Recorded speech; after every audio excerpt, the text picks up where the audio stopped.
नमस्कार, crime petrol Dastak में आपका स्वागत है। एक कहावत है, एक शब्द करे 100 घाव। जुबान से निकला हुआ शब्द बड़े बड़े घावों से ज्यादा घातक होता है। ये हमारे दिलो दिमाग पर गहरा असर छोड़ जाता है। इतिहास में बड़े बड़े गुनाह, बड़े बड़े अपराध केवल बेकाबू जुबान की वजह से हुए और ये सिलसिला आज भी जारी है। शब्दों के दांत नहीं होते, लेकिन जब ये काटते हैं तो गहरी चोट पहुंचाते हैं और कभी कभी ये चोट इंसान की जान तक ले लेती है। जहां अच्छे शब्द, अच्छी जुबान बिगड़े हुए काम बना सकते हैं, वहीं ये शब्द हमारे विनाश का कारण भी बन सकती है।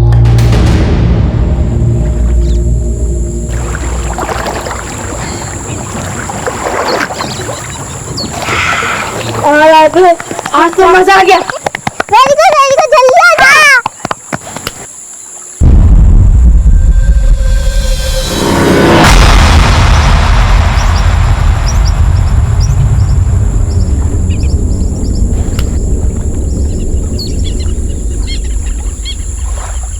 चल सपना, अब तेरी बारी। नहीं, मुझे नहीं जाना है। अगर पानी में नहीं जाएगी तो सीखेगी कैसे? हमको नहीं सीखना है। ऐसे कैसे नहीं जाएगी? हम लोग लेके चलेगा और तुझे सिखाएंगे भी। चल। नहीं भैया, अभी तक उसको नहीं जाना तो मैं जबरदस्ती क्यों कर रही हूँ? तू चुप कर। तेरी वजह से ये इतनी डरपोक हो गई है। तू चुप। नहीं, नहीं जाना है। नहीं पापा। रो मत। पापा को मत बोलना, प्लीज। चॉकलेट खाइए। ये ले। अब तो पापा को नहीं बोलेगी ना? ये ले। मुझे भी दो ना। तुझे नहीं दूंगा। भैया दो ना प्लीज, नहीं तो मैं पापा को बोलूंगी। ये ले। अब तू नहीं बोलेगी ना? चल चलते। आज तो बहुत मजा आया ना? हाँ। गिर गए थे। हाँ।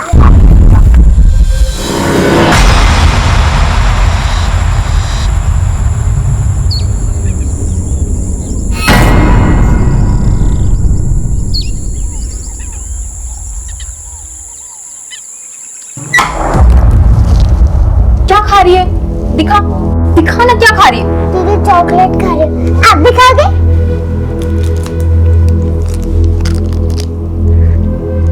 अंजू, क्या है तेरे हाथ में? क्या दिया इसमें तुझे?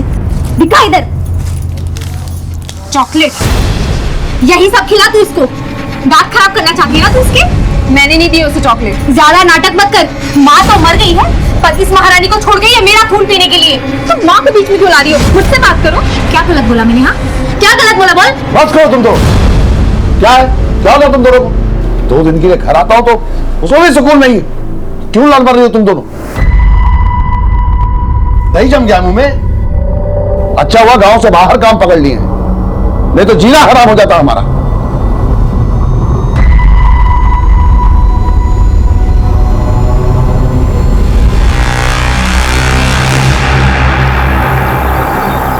विक्रम, सपना, टिफिन रखो। मम्मी, इसे टिफिन देने का क्या फायदा? सब तो अंजू को खिला देती है। हाँ, जैसे भैया अभय को खिला देते हैं। क्यों? अंजू से दोस्ती नहीं छोड़ी अभी तक? और बच्चे नहीं क्या स्कूल में दोस्ती के लिए? अबे क्या करें, सुबह सुबह बच्चे शुरू हो गए। तुम लोग करो जल्दी। समझाओ इन्हें। चलो, स्कूल के लिए लेट हो रहा है। अच्छा ठीक है, अब से नहीं बोलूंगा पापा को। मुझे नहीं पता, तुमने अंजू के बारे में बोल दिया। पर पापा को बोलो क्या कि तुम नहाने जाते हो तालाब में? किसी ने सुन लिया तो घर में कंप्लेन कर देंगे। क्या बोला तुम लोगों ने? तालाब पे गए थे? नहीं अंकल, नहीं गए थे हम लोग तालाब पे। झूठ मत बोलो, प्रिंसिपल मैडम को जाकर बोल दूंगा। प्लीज अंकल, प्रिंसिपल को मत बोलना ना। नहीं बोलूंगा, लेकिन तुम लोगों को हमारे लिए एक काम करना पड़ेगा।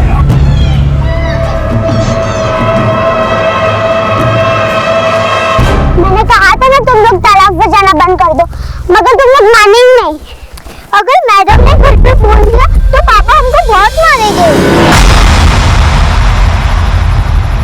और आज मैडम ने होमवर्क भी बहुत ज्यादा दिया है। वही ना यार, कितना होमवर्क देते हैं। हमने को भी बहुत दिया है ना विक्रम? विक्रम, विक्रम, विक्रम भैया, विक्रम, विक्रम कहाँ है तू? विक्रम कहाँ है?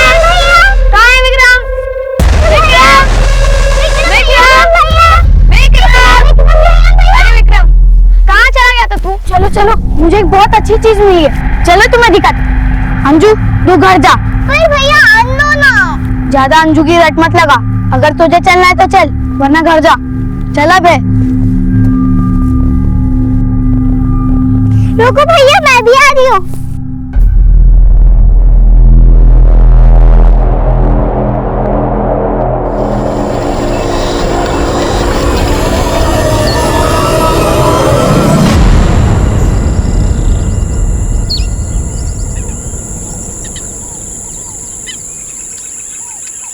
अभय आया? नहीं, रोज तो 12 बजे तक आ जाता था। हाँ, 2 बजने को आया। गाँव में सब जगह ढूंढ ली, पर कहीं नहीं है। ताला पर देखा? हाँ, वहाँ भी नहीं है।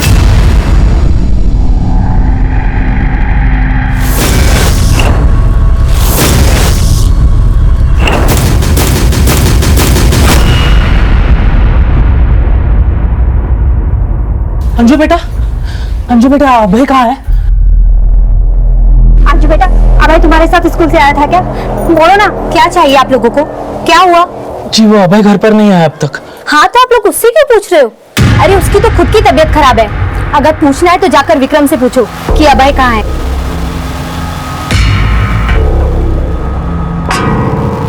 बेटा आकर, बेटा आकर। हाँ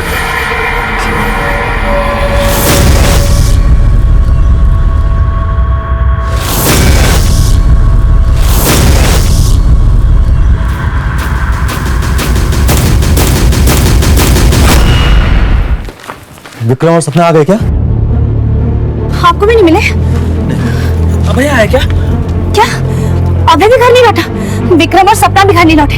आखिर तीनों चले कहाँ गए?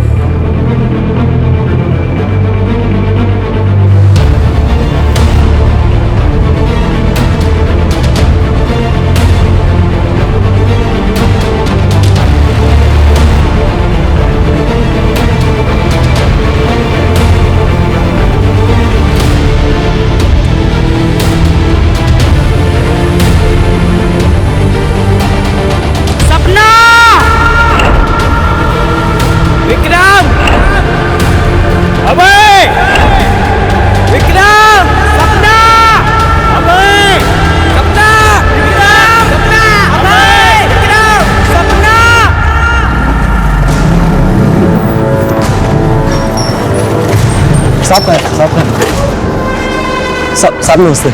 सब हमारे बच्चे गायब हुए हैं। ये रही फोटो, उन्हें ढूंढ निकाली सब किसी भी तरह से। साहब 12 बजे स्कूल की छुट्टी हो जाती है, 2 बजे तक घर नहीं आए तो हमने तलाश शुरू की, हर जगह पता किया सर, स्कूल में भी फोन किया, लेकिन सबने ये बताया कि 12 बजे छुट्टी के बाद बच्चे घर के लिए निकल चुके हैं। घर में बच्चों को किसी ने डांटा था, जिसकी वजह से वो घर से निकल गए, नाराज होके अपने रिश्तेदार के घर वगैरह। नहीं सर, अभय के साथ तो ऐसी कोई बात नहीं, और ना ही हमारा कोई ऐसा रिश्तेदार है जिसके घर पर हो जाए। साहब सुबह हमने बच्चे को थोड़ा सा डांट दिया था, लेकिन साहब उसमें कोई ऐसी बात नहीं थी कि वो नाराज हो जाए। उनके दोस्तों से पूछताछ की? हाँ सर, गांव की ही कैलाश की बेटी है अंजू, वो भी उसी स्कूल में पढ़ती है। वो घर पर आ गई सर, लेकिन अब तक हमारे बच्चे नहीं आए।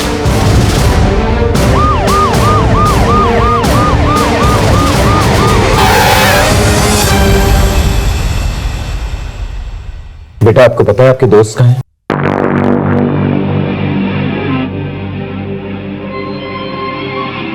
बेटा क्या आपको पता है कि आपके दोस्तों को क्या हुआ?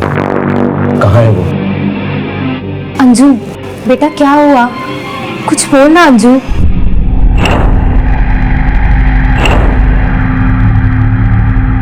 इसके फादर नजर नहीं आ रहे, कहाँ है वो? सर कैलाश दिल्ली में रहता है, वो सिर्फ शनिवार और रविवार को ही गाँव में आता है। सर जब से स्कूल से आई एक शब्द नहीं बोली है, और इसकी तबीयत अलग खराब है। आपकी बेटी को देख के लगता है उसे ट्रॉमा पहुंचा है। हो सकता है कि विक्रम, अभय और सपना के बारे में जानती हो कि वो कैसे गायब हुए, और इसी बात को लेकर सदमा हो उसे। आप फिक्र मत कीजिए, हम बच्चों को ढूंढ लेंगे और इस बच्ची का ख्याल रखिए।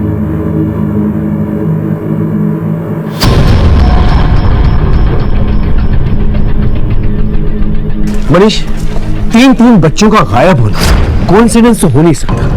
एक काम करो मनीष, इस एरिया के जितने भी हिस्ट्री शीटर्स हैं ना, उन्हें उठाकर लेके आओ, और इस गांव से स्कूल तक जितने भी रास्ते जाते हैं उन सबको सर्च करो, शायद कुछ मिल जाए। सर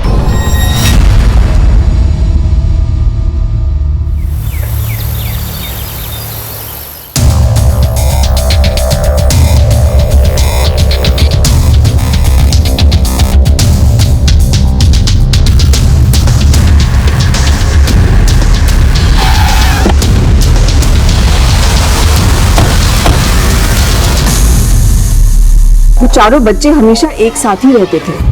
अब स्कूल खत्म होने के बाद वो कहाँ गए ये तो उनकी क्लास के बच्चों को भी नहीं पता।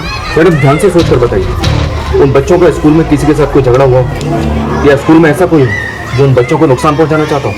मेरे नॉलेज में तो स्कूल में ऐसा कोई नहीं हो सकता है। ठीक है, फिलहाल मैं स्कूल में काम करने वाला हूँ और स्कूल में आने जाने वाले सबकी डिटेल्स चाहिए। रामचंद्र को अंदर भेजो।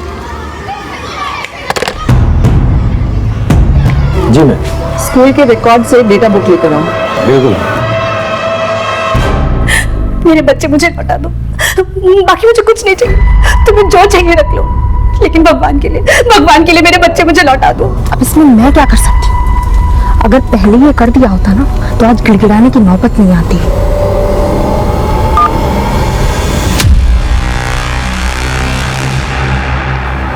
सर।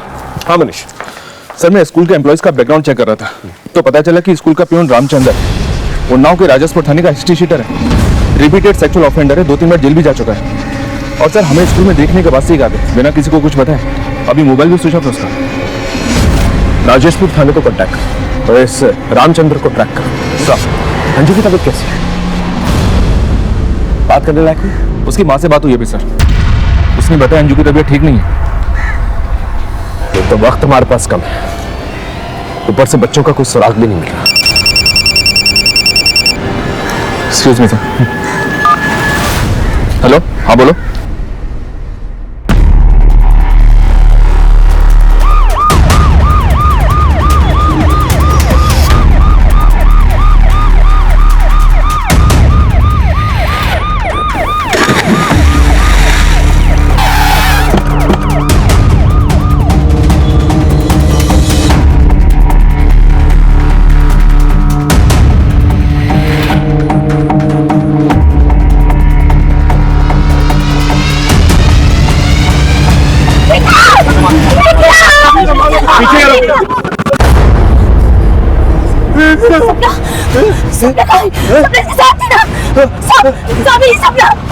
सपना मेरी बेटी।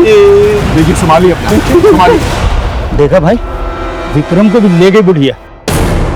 क्या बोला? कौन बढ़िया? सर वो वही बुढ़िया जिसने विक्रम को मारा। साहब आप यकीन नहीं करो, ये 15 साल पहले की बात है। एक बुढ़िया का पोता इस तालाब में डूब के मर गया था और उसको बचाने में वो बुढ़िया भी। उसके बाद से जो भी बच्चा इधर आता है उस बुढ़िया की आत्मा से लेके जाती है। आप बकवास कर रहा है, अंधविश्वास फैला रहा लोगों में। सर ये अंधविश्वास नहीं, सच है। अभय और सपना भी है ना साहब, उसी बुढ़िया के पास है और उनको है ना कुछ हो गया है। इसे बहुत कुछ बताए, थाने लेके चलो इसे। साहब मैं तो बात हुई। सर शायद यहाँ बच्चे तैरने आए हों, विक्रम के डूबने के बाद डर गए हों और यहाँ से भाग गए हों, शायद इसलिए अंजू भी चुप है। अगर वजह ये है तो अब तक आप बच्चों को घर पे आ जाना चाहिए था। और अगर विक्रम की लाश पानी में मिली है तो इसका ये मतलब नहीं कि वो डूब के मरा है, वजह कुछ और भी हो सकती है। जल्द से जल्द उसकी पोस्टमार्टम रिपोर्ट निकालो। Right sir. सर बाकी बच्चों को कुछ पता नहीं चला और विक्रम को स्कूल का बैग भी नहीं मिला। ठीक है, आसपास देखो शायद कुछ मिल जाए। Okay sir.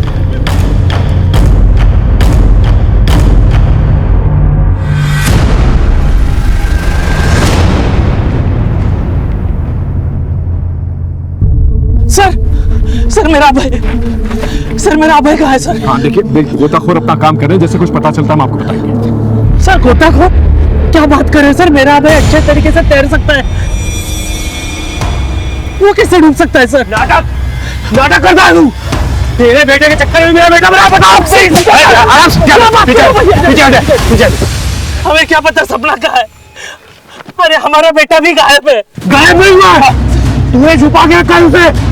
तेरे बेटे के चक्कर में मेरा बेटा मरा है। अगर मेरी सपना कुछ हुआ ना, मार डालूंगा तुझे। संभालो से, पीछे लेके जाओ, पीछे लेके। तो इधर तुम कल हिसाब क्यों लगाना? सर देवेंद्र को अभय और विक्रम का साथ पसंद नहीं था। देख जगदीश, अंतिम बार कह रहा हूँ, अपने बेटे को मेरे बेटे से दूर रख। मैं अपने बेटे को पढ़ाई करने इसलिए नहीं भेजता कि तेरा बेटा दिन भर इसे आवारागर्दी सिखाता रहे। कितनी बार बोला तुझे विक्रम का साथ छोड़ दे, क्यों सुनता नहीं है तू मेरी? चल विक्रम। फिर कुछ दिन तक वो लोग अलग अलग रहते थे, फिर साथ में घूमना शुरू करते थे। सर आप खुद ही बताइए, मेरा अभय भी तो गायब है। सर अब विक्रम को देखकर सर मुझे मेरे अभय के बारे में डर लग रहा है सर। ये केस मिसिंग बच्चों से शुरू हुआ था। लेकिन लाश मिलने के बाद इंक्वायरी को एक झटका लगा, क्योंकि ये केस बच्चों से जुड़ा हुआ था। हमने इंक्वायरी को एक नई दिशा दी। भले अपराध की ये कहानी गसिया गांव में लिखी जा रही थी, लेकिन इसके कुछ पन्ने दिल्ली में भी छप रहे थे।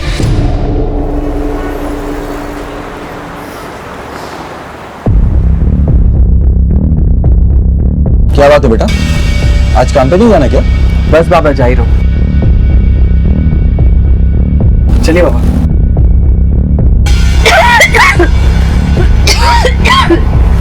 सूरज, ये ले, ठीक से जाना। चलो चलता हूं।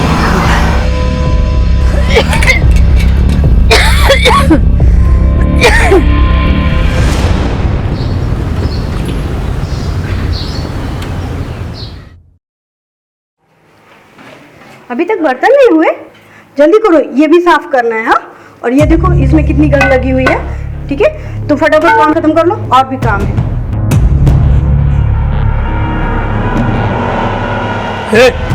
ये सब क्या है? ठीक से साफ कर।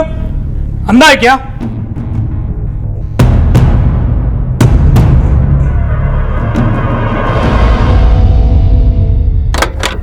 आप लंच टाइम से कर लेना। मैं तो करूँगा, तुम अपना ख्याल रखना। Bye bye.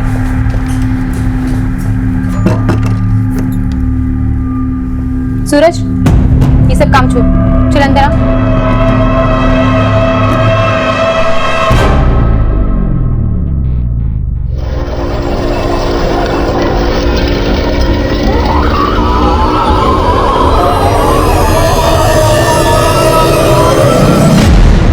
सर, मैं इस देवेंद्र के दुश्मनी के एंगल को खंगाल रहा था, तो पता चला कि कुछ ही दिन पहले इस देवेंद्र का झगड़ा हुआ था। चांद से मार देने तक की नौबत आ गई थी। किसके साथ? बलदेव। सर, ये बलदेव देवेंद्र के साथ ठेकेदारी करता था, इसी चक्कर में झगड़ा भी हुआ था। एक बात और है सर, जिस दिन बच्चे गायब हुए थे उस दिन देवेंद्र ने एक नंबर पे बात की थी, जो कि देवेंद्र के झगड़े को देखते हुए काफी अनयूजुअल है। बात सुनने को तैयार ही नहीं था देवेंद्र। दोस्त बोल बोल के पीठ पीछे छुरा भोग रहा था हमारे। साले सब 100 पैसा मैंने लगाया और टेंडर तूने तेरे नाम पर भर दिया। ए बलदेव, पैसा दिया है तूने, गुलामी नहीं लिखवाई है मेरी। जो तू कहेगा वही मैं मानूंगा। क्या पैसा पैसा चिल्ला रहा है? अभी देता हूँ, बोल कितना पैसा है? पैसे से धोखा पटेगा नहीं देवेंद्र। भुगतोगे, याद रखना। जहरीले नाक के बिल में हाथ डाला तूने। ए जहरीले नाक, ये जहर ना कहीं और जाके निकाल। इधर आएगा ना तो अपनी काफी फन भी कुचल के रख दूंगा। फिर फैमिली वाले टेंडर भरेंगे तेरी लाश के लिए, समझा? चल गए। देवेंद्र ने तेरी लाश का टेंडर निकाला और तूने उसके बच्चे का ही टेंडर निकाल दिया। विक्रम को मार दिया ना तूने। अब है सपना कहां है? सर, ऐसा कुछ नहीं किया मैंने। मैं मानता हूँ कि गुस्से में मेरा और उसका झगड़ा हुआ था, लेकिन उस झगड़े के बाद मैंने अपने रास्ते उससे अलग कर लिए थे। कौन से रास्ते पे जा रहा था जो नैना से टकरा गया? सर, ये क्या बोल रहे हैं? जिस दिन बच्चे गायब हुए थे उस दिन बातचीत हुई थी तेरी नैना के साथ। क्या बातचीत हुई थी दुश्मन की बीवी के साथ? हाँ सर, मैंने बलदेव को फोन किया था। अपने पति की तरफ से मैं माफी मांगती हूँ, लेकिन मेरे बच्चों को लौटा दीजिए। हाँ, आपका जो भी नुकसान हुआ है ना, मैं कैसे भी करके भर दूंगी, लेकिन भगवान के लिए मेरे बच्चों को लौटा दीजिए। मुझे लगा कि बलदेव देवेंद्र को सबक सिखाने के लिए सब कर रहा है, इसलिए मैं अपने बच्चों की भीख मांग रही थी कि मेरे बच्चों को छोड़ दो, लेकिन उसने नहीं छोड़ा। आप भी हंसते मेरे बच्चे।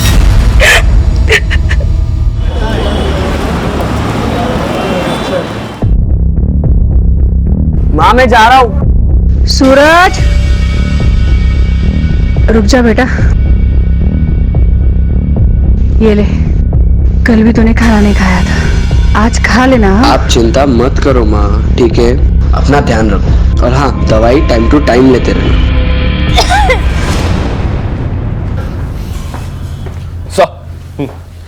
सर, विक्रम की पोस्टमार्टम रिपोर्ट आ गई है।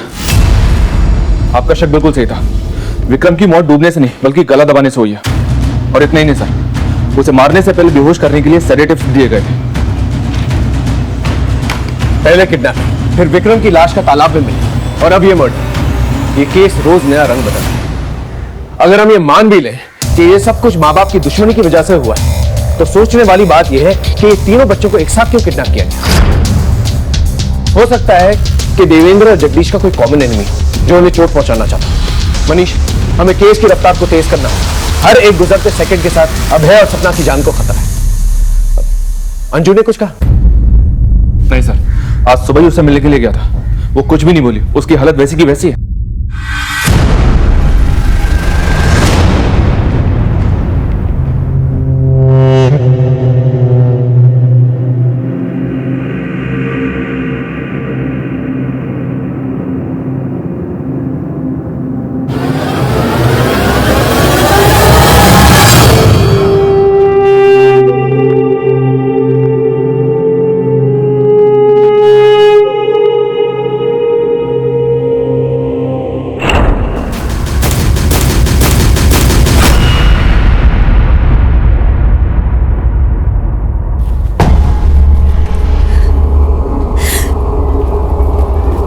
ये सब आपकी दुश्मनी की वजह से हुआ है।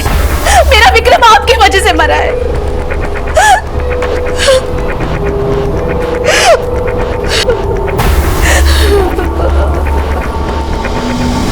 देख कैलाश, मेरा बेटा मरा, तेरी बेटी को मालूम है उसके साथ क्या हुआ था? मुझे उससे एक बार बात कर लेने दे। तबीयत ठीक नहीं है उसका, बाद में आना। अरे कैलाश भैया, बात को समझिए, तो सपना को जान को खतरा है, एक बार मिलने दीजिए ना। हम बोले ना तुमसे तबीयत ठीक नहीं है उसका। अरे जाने देना कैलाश, कैलाश समझ नहीं रहा, हमसे कुछ हो जाएगा। धमकी दे रहा है तुमको, धमकी दे रहा है। चल यहाँ से, हम भी देखते हैं कैसे मिलता तू अन्नू से। अब पता चलेगा तुमको औलाद का दुख क्या होता है। हुगात कैलाश, सपना को कुछ हुआ ना, मार डालूंगा तुझे। बात नहीं। चलो अंदर, अरे चलो ना। सरू कैलाश हमको अंजू से मिलने नहीं दे रहा है और आप भी अंजू के बोलने का वेट कर रहे हैं। तब तक सपना को कुछ हो गया सर, तब क्या होगा? वो तो चाहता ही कि हम तड़पे। वो क्यों ऐसा चाहेगा? सर बदला ले रहा अपनी बेटी का। उसकी बेटी खुशी की शादी हमने शाम से करवाई थी, लेकिन शाम नालायक निकला।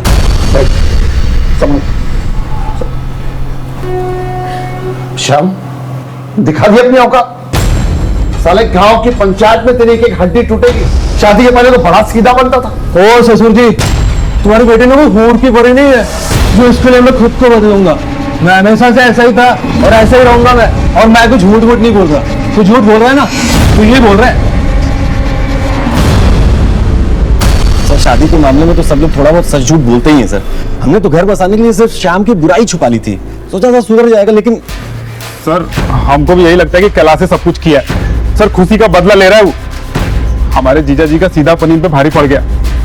हमारी बहन का घर उजाड़ दिया सर, वरना आप सोचिए काय नहीं बात करने दे रहा है वो अंजू से।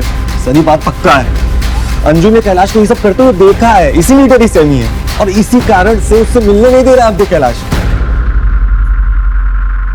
झूठ बोल रहा है साला। उस कुत्ते ने जानबूझ के हमारी बेटी को खड्डे में ढकेला उस नशेड़ी शाम के साथ। उसने पूरी बात नहीं बताई आपको। देख शाम, ये शादी का मामला है, कोई मजाक नहीं है कि जब जी में आया छोड़ दिया। तुम मुफ्त में नहीं करवाई थी शादी, पैसा और काम दोनों दिया था इसे, तब जाके करवाई शादी।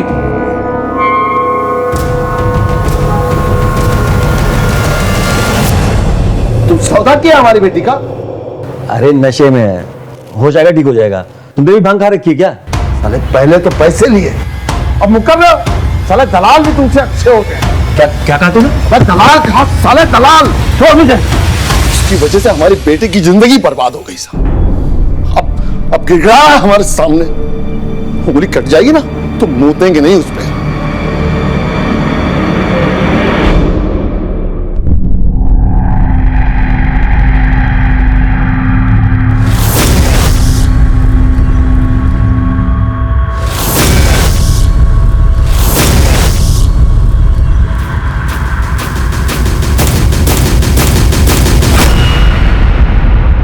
देवेंद्र की बेटी सपना गायब है, कैलाश की बेटी अंजू कुछ बोल नहीं रही है और ये दोनों के दोनों एक दूसरे को ब्लेम कर रहे हैं। मुझे तो दोनों के दोनों फ्रॉड लगते हैं। इन दोनों के बैकग्राउंड चेक करो। लेकिन सर गायब तो अभय भी है। हो सकता है अभय सिर्फ इसलिए गायब क्योंकि मौका वारदात में वो विक्रम और सपना के साथ था और उस वक्त क्या हुआ था इसका जवाब सिर्फ अंजू ही दे सकती है।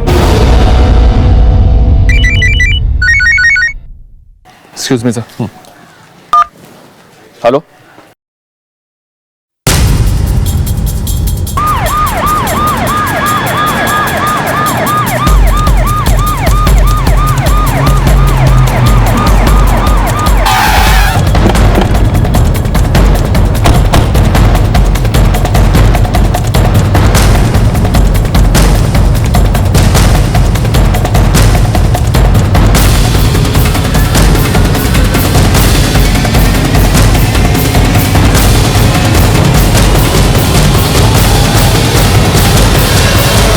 दिया ना, हमारी बच्ची को मार दिया ना।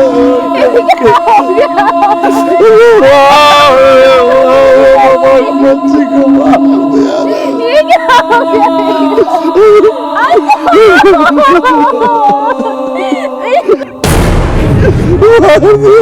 हमारी बच्ची को मार।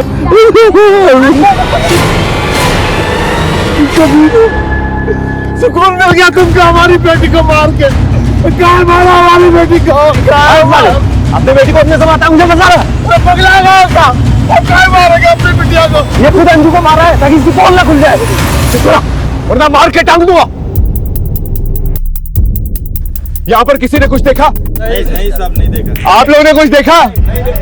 कमाल, एक छोटी सी बच्ची को घर से उठाकर लेकर जाते हैं, उसको मारकर यहाँ फेंक देते हैं और किसी को कुछ नहीं दिखा। साहब खुद को कैसे देख सकता है कोई? तूने मारा ना बुढ़िया के नाम पर, सुहाग लेके जाओ और तब तक मारना इसे जब तक इसे बुढ़ापा याद नहीं आता। क्या? मैंने कुछ नहीं किया साहब, साहब मुझे छोड़ दो साहब, मैंने कुछ नहीं। ये बच्ची को मार देते।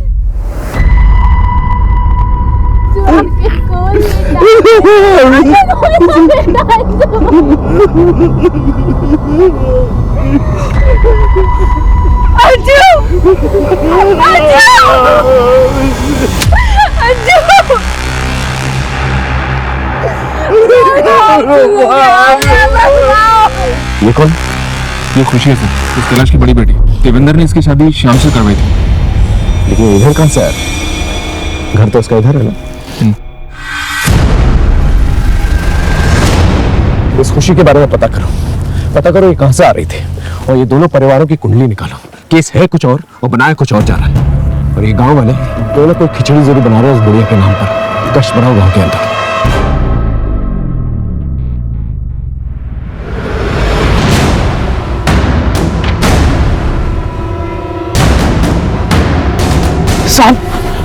साहब मेरा अभय सब कहीं किसी ने उसके साथ ऐसा ही कुछ।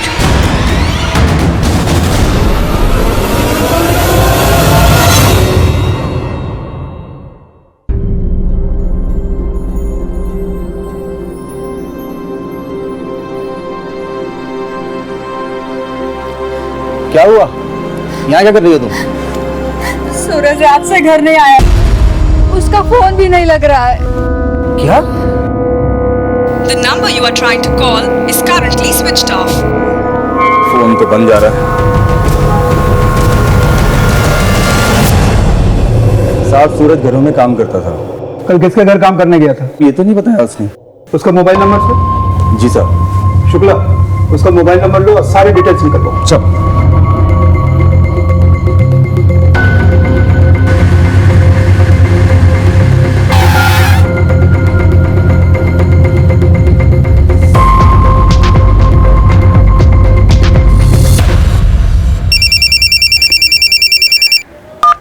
हाँ बोलो। एक इन्फॉर्मेशन मिली है सर, कुछ दिन पहले देवेंद्र ने अपने साले गोपाल को किसी बात पे बुरी तरह से पीटा था। बुलाओ उसे, पूछते क्या मामला। Okay sir. हाँ सर, एक बार जीजा जी मारे थे हमको। इतना जरूरी था बैंक में पैसा जमा करना? पार्टी के सामने नाम खराब करके रख दिया मेरा। माफ कर दीजिए जीजा जी, आइंदा ऐसा नहीं होगा। अरे कभी तो दिमाग से काम क्या कर यार।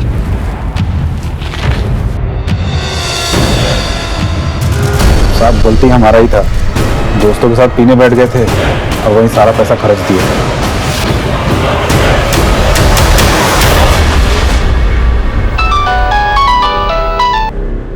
बोलो शुक्ला। सर इस लड़के सूरज ने कहीं भी 2 या 3 दिन से ज्यादा काम नहीं किया है। ये कैसी नौकरी है?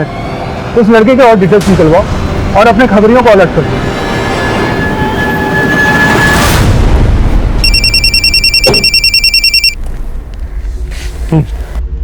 सर स्कूल के प्यून रामचंद्र का पता चल गया है।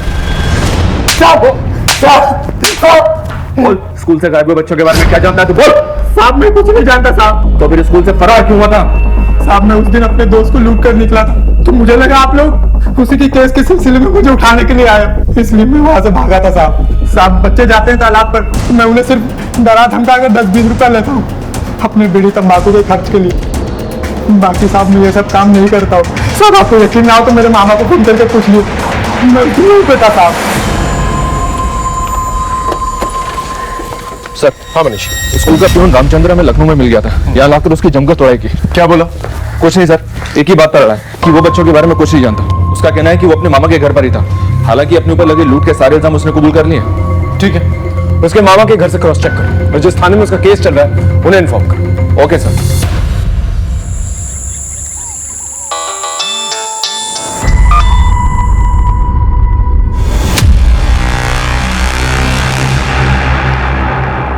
सर अभी तक की इन्वेस्टिगेशन में ये देवेंद्र तो क्लीन लग रहा है, पर ये कैलाश और खुशी ये दोनों शक के घेरे में। मैंने कैलाश की फैक्ट्री में उसके वर्क रूटीन के बारे में पता किया था, तो पता चला कि 20 नवंबर जिस दिन बच्चे गायब हुए थे उस दिन ये कैलाश दिल्ली में था ही नहीं, और खुशी अपने पति के साथ रेगुलर कांटेक्ट में थी, जिसमें से घर से बाहर निकल गया और अब वो गायब है। ठीक है, उसे उठा के ले और पूछो दोनों के बीच में क्या चल रहा था। तब तक कमिश्नर साहब के साथ मीटिंग है, वो खत्म करके आता हूं। सर मैं ये बात समझ गई थी कि मेरा असली घर मेरे पति का है और श्याम को भी अपने किए पे पछतावा था, पर मैं ये बात जानती थी कि पापा श्याम के लिए कभी नहीं मानेंगे, इसलिए हम चुपचाप निकलना चाहते थे। और उस दिन अंजू की मौत के दिन भी मैं उसी से मिलने गई थी। जिस पति ने तुम्हें अपने घर से निकाल दिया उसी पति के घर में तुम फिर से जाना चाहती थी? सर मैं अपनी सौतेली माँ के तानों से तंग आ चुकी थी। माँ तो मर गई है पर इस महारानी को छोड़ गई है मेरा खून पीने के लिए। और इसलिए तुमने अपना बदला ले लिया और उसकी बेटी को मार दी?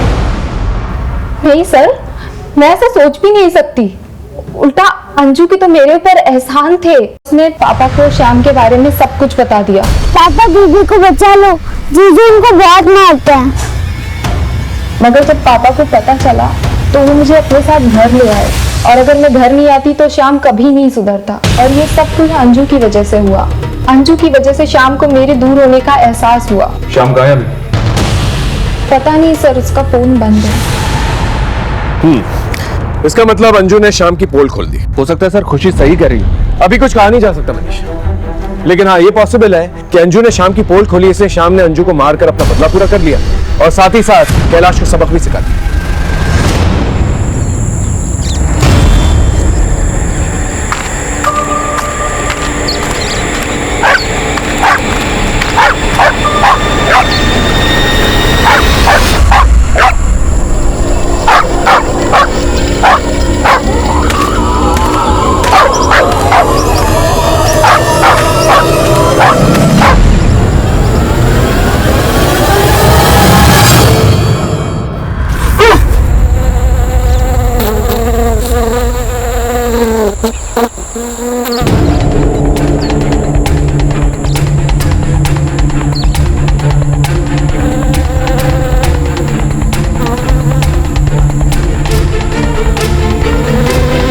मैंने बार बार बोला था उस कैलाश के बारे में आपको, ले लिया। नितिन, इस कैलाश की कोई डिटेल्स निकलवाओ तुरंत।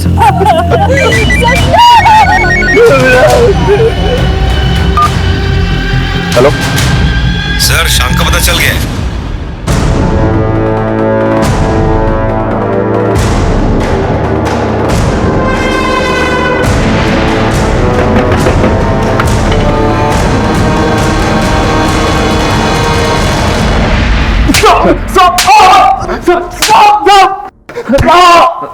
बोल, क्या कहानी है तेरी? कैसी कहानी की बात कर रहे हो? मैं कोई गुमराह भी नहीं कर रहा आप लोगों को। मैं तो काम से बाहर गया था, मेरा मोबाइल पानी में गिर गया था। अंजू ने तेरा पर्दा फाश किया तो तूने अंजू को ही मार दिया है?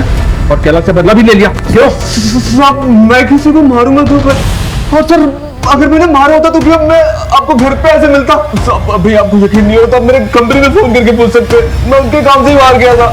इसको अंदर ही रखो और अच्छी तरह से तोड़। सर ये सूरज की कॉल डिटेल्स हैं। ये इन दिनों किसी मिट्टू नाम के आदमी के संपर्क में था जो दिल्ली में एक बड़ा सख्त सर्किट चलाता है और इस वक्त फरार है। अपनी टीम को अलर्ट करो, मुझे किसी भी कीमत पे मिट्टू चाहिए। सर कैलाश की कॉल डिटेल्स आ गई हैं। 20 नवंबर को वो दिल्ली में नहीं अपने गांव में ही था। उठा लिया उसको।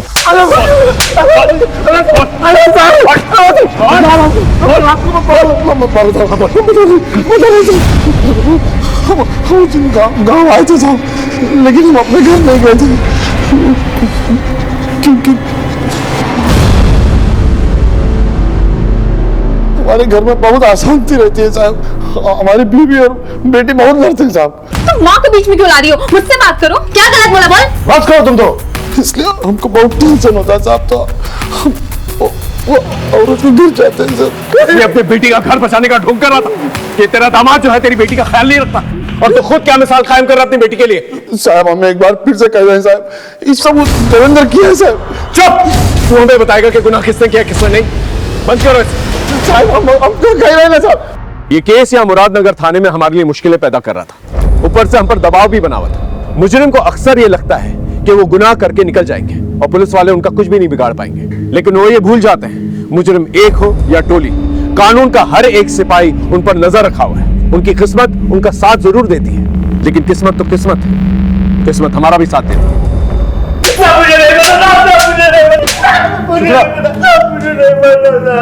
सूरज से तुझे किसने मिलवाया था, और इस रैकेट में तेरे साथ कौन कौन है, बता।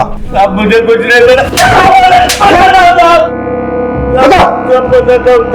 मैं ही बेचता था। इस टैक्स रैकेट के चक्कर में उस लड़के को आखिरी बार मैंने ही एक कस्टमर के पास भेजा था, उसके बाद से वो लापता है साहब। बोल बोल। मैंने ही बुलाया था उस दिन सूरज को।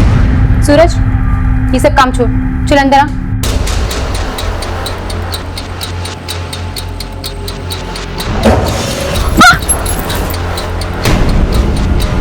क्या हो रहा है?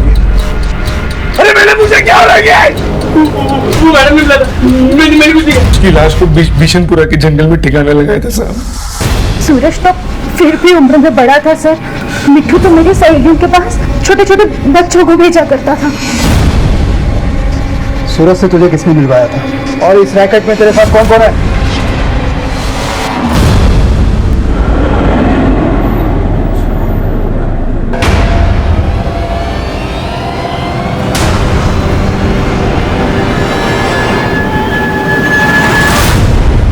अब मामला साफ हो रहा है मनीष। दिल्ली में इन बच्चों को सेक्स रैकेट के लिए सप्लाई किया जा रहा है, और जाहिर सी बात है जान पहचान वाले बच्चे इजी टारगेट्स होते हैं ऐसे लोगों के लिए। मुजरिम ने पहले इन पर नजर रखी होगी,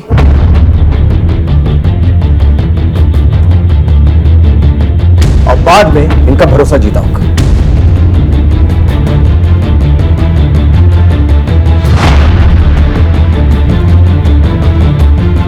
विक्रम, 2 मिनट। चलो चलो, मुझे एक बहुत अच्छी चीज मिली है। रुको भैया, मैं भी आ रही हूँ। उन्हें अपने झांसे में लिया और फिर बेहोशी की दवा की। मजा आ गया।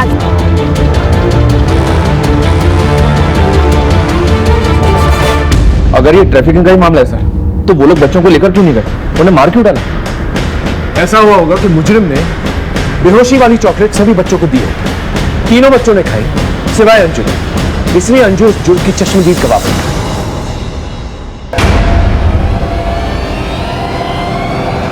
अब इस ड्रामे पे पर्दा गिराने का वक्त आ गया।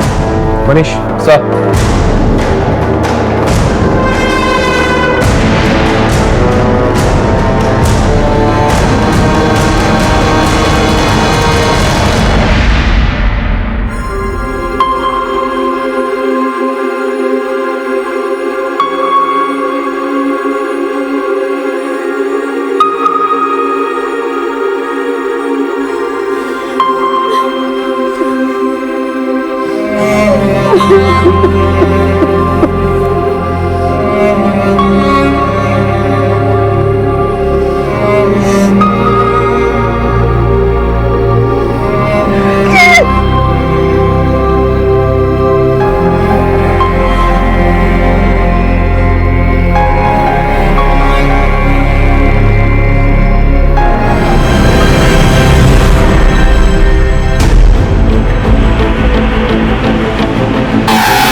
मनीष बोल।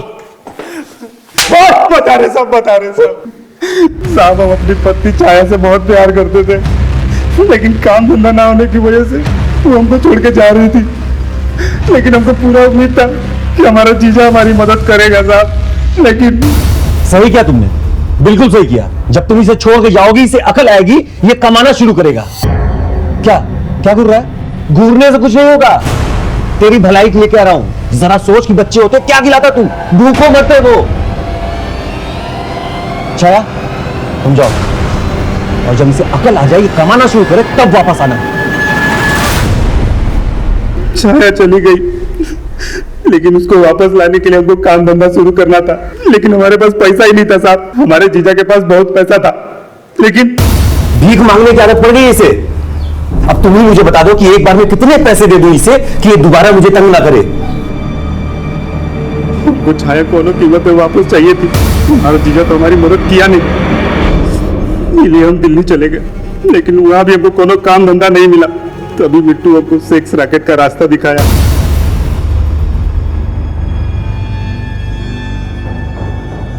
पैसा तो हमने बहुत कमाया साहब, लेकिन उसके साथ ही साथ एड्स जैसा बीमारी भी कमा लिए, और उसके बाद छाया के आने की कोई उम्मीद ही नहीं बची। और उस मोड़ पर जीजा हमारी मदद कर सकता था, जब हम अपनी जिंदगी में गलत कदम उठाए। लेकिन मदद करना तो दूर, उल्टा कदम कदम पे वो हमारी बेइज्जती करता था। तभी हमने फैसला लिया कि जिस तरह छाया हमारी जिंदगी से दूर चली गई, उसी तरह हम उसकी जिंदगी से उसकी कीमती चीज दूर कर देंगे। तभी हम एक प्लान बनाए और उसके बच्चों पर नजर रखना शुरू कर दिए। उस दिन तो अंजू जंगल से बच के भाग गई। इन सारी कही हुई बातों के लिए जिम्मेदार तो अपने जीजा जी को ठहरा रहा है। उन सारी बातों का जिम्मेदार तो खुद है। भले उसने जो कुछ भी कहा तुझे पसंद नहीं आया, लेकिन उसने जो कुछ भी कहा बिल्कुल सही था। तेरी वजह से सिर्फ एक नहीं बल्कि 4-4 घरों में अंधेरा हुआ। अब सारी जिंदगी अंधेरे में गुजार।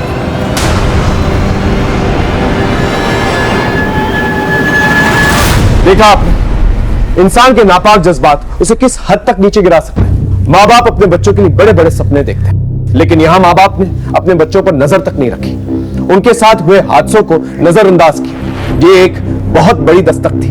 देवेंद्र ने गोपाल को भले सही बात कही हो, लेकिन उसके कहने का अंदाज़े बयां बिल्कुल गलत था। जब आप किसी को पैरों पे खड़ा करना चाहते हैं, उसकी अंदर की कमियों को उजागर करना चाहते हैं, तो ये काम जितना अहम है उतना सेंसिटिव भी है। उस वक्त हमें यह ध्यान देना चाहिए कि आपकी कही हुई बात किसी के जज्बातों को ठेस न पहुंचे। देखते हैं हमारे आज के एपिसोड की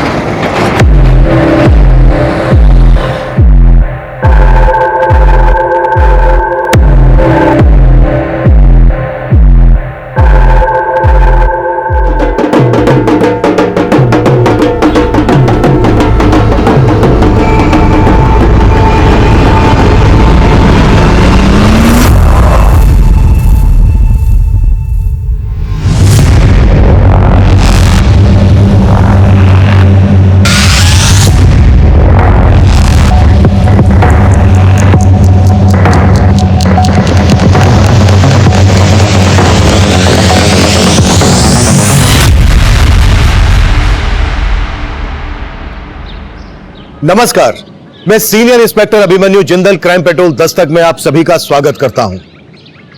मांग और पूर्ति का अंतर किसी भी सामान की कीमत तय करता है। आप सोच रहे होंगे कि इस अर्थशास्त्र का इस केस से क्या वास्ता। असल में इस केस का वास्ता ऐसी बहुत सी बातों से था जो आपको देखने और सुनने में अजीब लग सकती हैं। यह केस हरियाणा बॉर्डर पर बसे राजस्थान के एक नारनौल कस्बे का था, जब मेरी पोस्टिंग वहां प्रताप बाग पुलिस स्टेशन में हुई थी।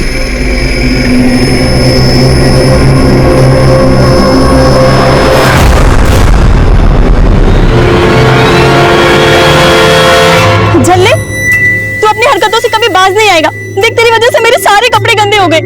अरे तो टेंशन क्यों ले रही है? ये देख, साबुन लाया ना मैं, चल उतार कपड़े, अभी चमका देता हूँ। हट, झल्ला कहीं का।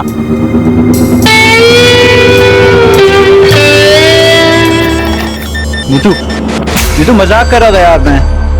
तो मैं तुझसे मंडप में ही मिलूंगी। हिम्मत है तो लेकर आ बारात। नीतू लेकिन रुक तो शंभू, आज तुझे एक ऐसी खुशखबरी सुनाऊंगा कि खुशी के मारे तू भी सूर्य नमस्कार करने लगेगा। अरे ऐसा क्या धमाका कर दिया? एक मिनट होल्ड कर, कोई गेट पर है।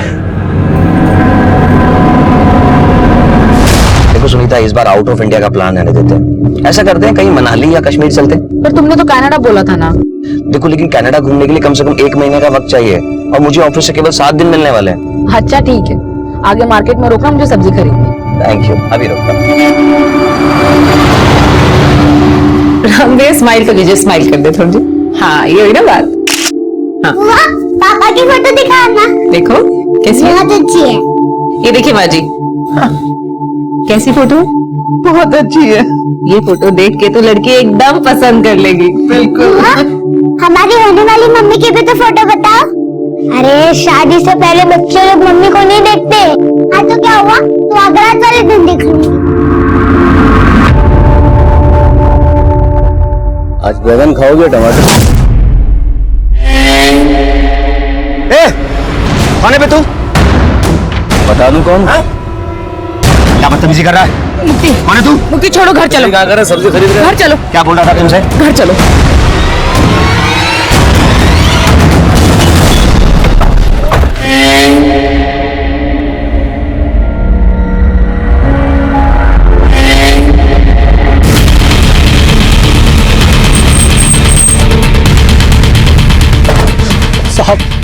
साहब मेरे बड़े भाई भानु को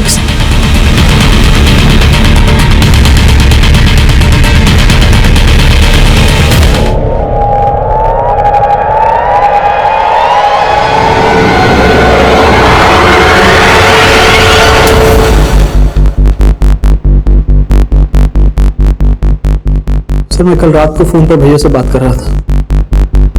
उन्होंने मुझे होल्ड करने के लिए कहा। कोई घर पे आया था शायद। एक मिनट होल्ड कर, कोई गेट पर है। साहब फिर भैया फोन पर वापस नहीं आए। तुम कहना चाहते हो कि रात को जो भानु से मिलने आया था उसी ने भानु को मार डाला? और कौन हो सकता है वो? मालूम नहीं सर। अच्छा, रात को जब फोन पर भानु के साथ तुम्हारी बातें हो रही थी, एग्जैक्टली क्या बातें हुई? सर वो कोई खुशखबरी देना चाहते थे। कैसी खुशखबरी? मालूम नहीं साहब, वो बहुत खुश थे। उससे पहले मुझे कुछ बता पाते। तुम्हें किसी पर शक है? नहीं साहब। किसी लड़की के साथ कोई चक्कर वक्कर? नहीं साहब, भैया के सिर्फ 2 ही शौक थे, दूध घी खाना और बर्गर। भानु के मर्डर के 15 दिन बाद तक भी हमें उसके कातिल की कोई लीड नहीं मिली थी। तब हमारे लिए 2 सवाल अहम थे। पहला, भानु के मर्डर का मोटिव क्या था, और दूसरा, भानु उस रात अपने छोटे भाई बिशंबर को क्या खुशखबरी देने वाला था। और अब हमें एक साथ कई बुरी खबरें मिलने वाली थी।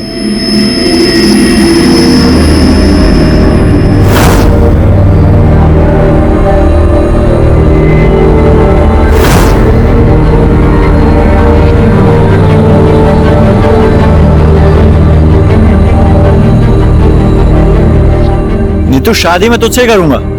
मैं तुझसे मंडप में ही मिलूंगी। हिम्मत है तो लेकर आ बारात।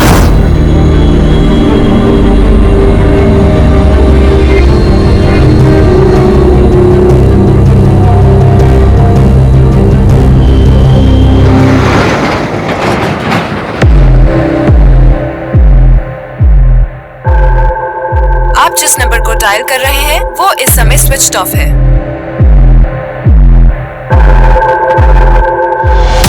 अरे भाई, सब तो आ गए ना। बस आई ना प्रमिला जीजी आई, पता नहीं कहाँ रह गई। अरे धर्म जी, कहाँ है सब लोग? हम तो 9 ही लोग हैं और प्रमिला जी ने बोला था 11 लोग की शादी होगी।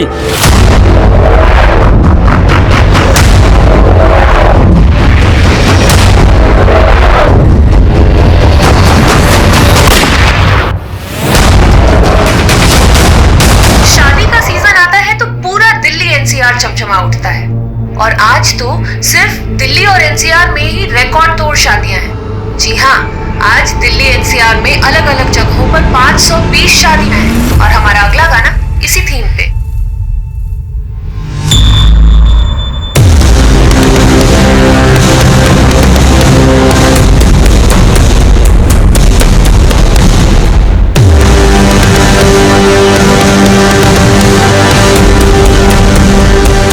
अरे भाई, हम तो बारात लेके भी ना गए और दुल्हन सीधा यहाँ आ गई। घूंघट उठा के देख। रुक, ये मेरी लुगाई है। अरे तुम लोग भारी पहुंचे। अरे क्या हुआ?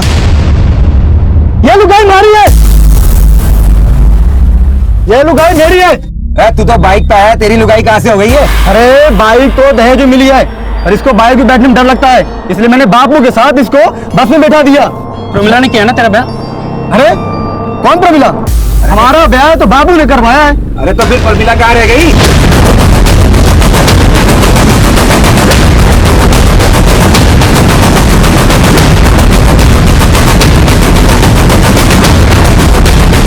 जहाँ से देखा गया था वहां जाके पता करो। सर बड़ी पोस्टमार्टम के लिए भेजो। सर और कुछ जानते हैं उनके बारे में? नहीं।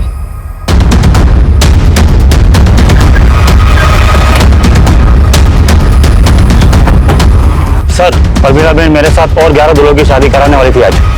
11 दूल्हों की शादी? हाँ हाँ सर 11 दूल्हों की शादी।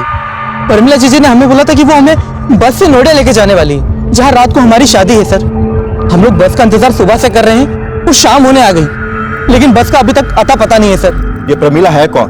परमिला सोशल वर्कर है साहब, वो टेहरी गांव में रहती है। तुमने बोला था कि 11 लोगों की शादी होने वाली थी, ये तो 4 हैं, बाकी कहाँ हैं? बाकी सब लोग प्रमिला जी के यहाँ गए सर, क्योंकि वो बस लेके अभी तक नहीं आई। हमें ये 2 दूल्हों की लाश मिली है। क्या ये लोग भी तुम्हारे साथ नोएडा जाने वाले थे शादी करने? हाँ हाँ सर, ये लोग तो हमारे साथ ही जाने वाले थे, पर ये लोग बस स्टॉप तक तो पहुंचे ही नहीं। सर हमें इन दोनों दूल्हों का एड्रेस बताओ, और ये प्रमिला कहाँ रहती है? दादी, पापा मम्मा को लेकर घर कब आएंगे? अरे बेटा अभी तो शादी करने गए हैं, कल सुबह तक ले आएंगे तेरी नई मम्मी को। हाँ ठीक है। सुनिए, रामलाल का घर यही है? हाँ यही है। क्या बात है? हमें हाईवे पर रामलाल की लाश मिली है।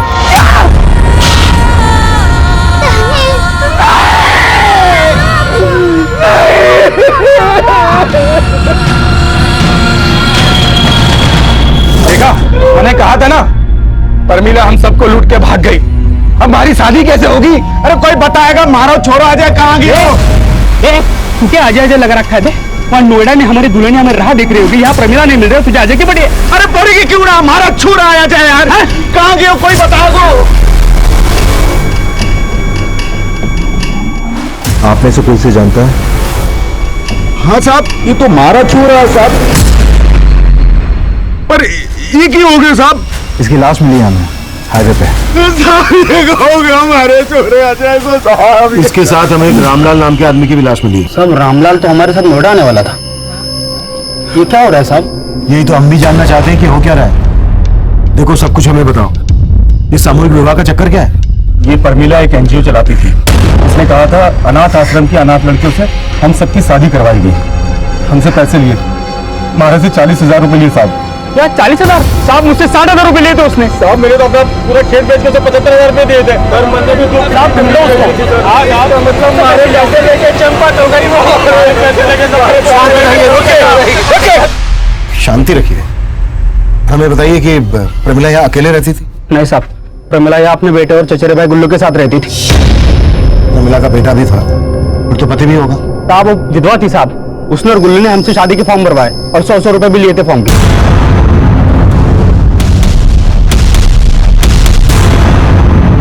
मेरे भैया कनाडा में रहते हैं। जिस दिन उनके आने की तारीख तय हो जाएगी, उसी दिन शादी की तारीख भी तय हो जाएगी, क्योंकि वही इस शादी के लिए फंड दे रहे हैं और 11 लड़कियों का कन्यादान भी वही करेंगे। ठीक है? पर हमारी शादी किस लड़की से होगी वो तो बताओ। वो तो बताइए। हाँ हाँ, मेरे पास तस्वीरें हैं, मैं आपको दिखाती हूँ।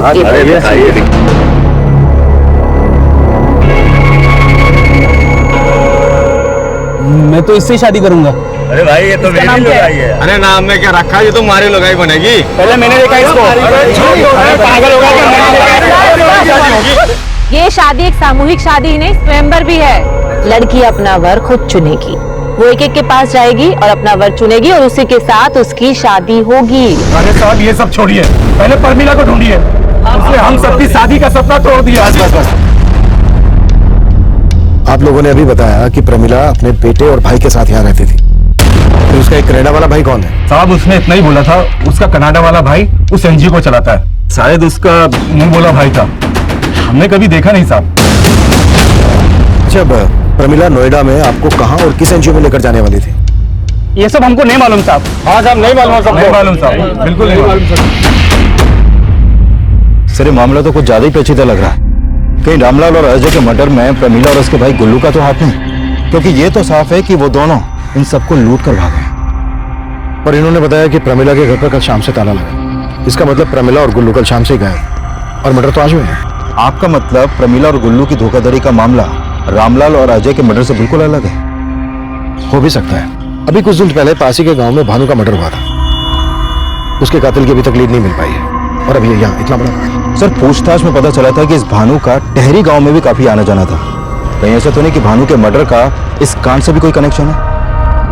हर पॉसिबिलिटीज पे काम करो और कैसे भी करके प्रमिला और उसके भाई गुल्लू का पता लगाओ। मैं इनके घर के सर्च वारंट की परमिशन मांगता हूँ। सुनीता, मैं सपने में भी नहीं सोच सकता था कि तुम मुझे इतना बड़ा धोखा दोगी। अगर मुझे पता होता कि तुम पहले से शादीशुदा हो, मैं शादी नहीं करता तुमसे। तुम भूल रहे हो मुक्ति, मैंने तुम्हें पहले ही बताया था कि मेरा एक दुख भरा अतीत है। तब तुमने क्या कहा था? तुमने कहा था कि तुम्हें मेरे अतीत से कोई लेना देना नहीं है। इसलिए क्योंकि भरोसा था तुम पर। बात पूरी होने तो जा कहां रही हो? लेकिन अब वो तुम्हारी जिंदगी में वापस क्यों आया? हा? मुझे क्या मालूम, बस बाजार में टकराया और परेशान करने लगा। लेकिन तुम्हें मेरी बात का भरोसा नहीं है ना, तो मैं भी तुम्हारा अतीत ही बन जाती हूँ। जीना ही नहीं है मुझे।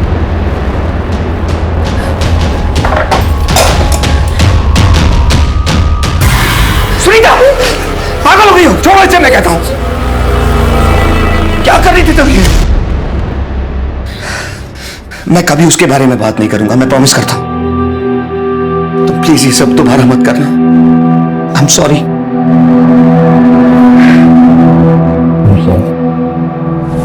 ये प्रमीला यहाँ कब से रह रही थी? साहब वो पिछले 6 महीने से यहाँ पे किराए पे रह रही थी। बहुत ही नेक औरत थी। नेक औरत? लेकिन जिन दोनों की वो शादी करवाने वाली थी वो तो उसके बारे में कुछ और ही बोल रहे हैं। उनका तो नहीं मालूम साहब, पर प्रमिला सच में एक समाज सेविका थी। नाम क्या है तुम्हारा? हिमराज। हिमराज, ये क्या कर रहे हो आप? ये मेरा बेटा है। और आप कौन हो? हम यहाँ नहीं आए हैं, यहीं पास में रहने आए हैं। आपका बेटा ऐसे मिट्टी में खेल रहा था, बीमार हो जाएगा, और आपने कोई कपड़े भी नहीं पहनाए इसे। खाने के पैसे नहीं है और आप कमीज पहनाने की बात कर रहे हो। बोलो मेरा बैग देना।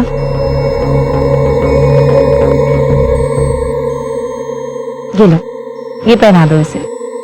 साहब प्रमिला में ना हमें कभी कोई खोट नजर आई, ना ही उसका भाई गुल्लू में। सुना है प्रमीला का एक मुंह बोला भाई भी है जो कनाडा में रहता है, उसके बारे में कुछ मालूम है तुम्हें? प्रमिला दीदी से उनके कनाडा वाले भाई के बारे में सुना तो था, पर वो कभी यहाँ पर आया नहीं। मम्मी चाहिए मुझे। क्या मम्मी मम्मी लगा रखा है? मैं तेरी माँ हूँ। जो मम्मी का बात सुना। मम्मी। सर मैंने गुल्लू और प्रमीला दोनों के कॉल रिकॉर्ड चेक किए। सर इन दोनों का फोन रामलाल और अजय के मर्डर से एक दिन पहले बंद हो गया था। सर इसका मतलब ये निकलता है कि ये दोनों सबके साथ धोखाधड़ी करके रामलाल और अजय को मार के कहीं पर फरार हो गए। इनकी कॉल रिकॉर्ड्स में किसी कनाडा वाले भैया या एनजीओ का नंबर मिला? नहीं सर ऐसा तो कोई नंबर नहीं मिला, लेकिन हैरानी की बात तो यह है कि पूछताछ में सब लोग प्रमिला के बारे में अच्छा ही बोल रहे हैं, यहाँ तक कि रामलाल और अजय की फैमिली भी। जरूर इन्होंने अच्छा दिखने का नाटक किया होगा ताकि ये दोनों को ठग सके। अब सवाल यह है कि अगर इनका मोटिव धोखा देना ही था तो फिर अजय और रामलाल के मर्डर का इन लोगों के गायब होने से क्या कनेक्शन हो सकता है? सर अजय और रामलाल की पोस्टमार्टम रिपोर्ट, दोनों को देसी राइफल से शूट किया गया है, लेकिन अजय की बॉडी पे कुछ गंभीर चोटों के निशान भी मिले हैं। और एक बात और सर, अजय की कुछ दिन पहले नसबंदी भी की गई थी। नसबंदी?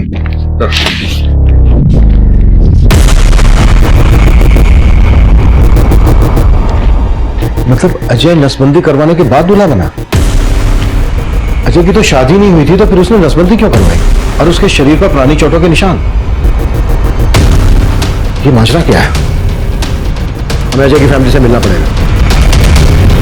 तब तक तुम पता करो कि नोएडा में कौन कौन से एनजीओ और अनाथ आश्रम है। हो सकता है वहां से हमें गुल्लू, प्रमिला और उसके कनाडा वाले भाई की कोई लीड मिल जाए। अब मुझे क्यों छोड़ के गए पापा? कब से कह रही हूँ नहीं बहू लिया।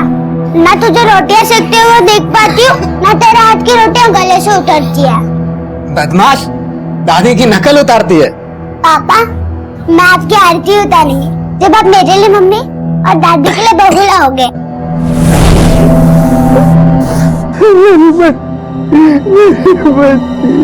दादी दादी आपको क्या हुआ? दादी आपको पानी चाहिए? ये लो पानी। दादी उठो ना, दादी पानी पिलाना आपको। आंखें खोलो ना दादी। अजय के शरीर पे वो चोटों के निशान कैसे आए थे और उसने नसबंदी क्यों करवाई थी? अरे जान दो साहब, अगर हमने उन लोगों के खिलाफ कुछ भी बोला ना तो हमारे छोरे की तरह वो हमें भी मार देंगे। कौन लोग? देखिए, अगर आपने हमसे कुछ भी छुपाया ना तो ठीक नहीं होगा। हमारे छोरे से मुखिया की छोरी नीति बहुत प्यार करती थी। हम दूसरी जात के हैं तो हमारे छोरे से नीति भाग गई। इसी बात को लेकर मुखिया ने हमारा जीना आराम कर रखो है। हुकुम माफ कर दे मैंने। जब तक तेरा छोरा मारे को नहीं मिल जाता तब तक तेरी यूं ही कुटाई होती रहेगी और तना मार मार के खाल उधेड़ जाना। फिर उन्होंने मालूम कर लिया कि वो दोनों कहाँ छुपे हैं और वो उनको पकड़ के गांव ले।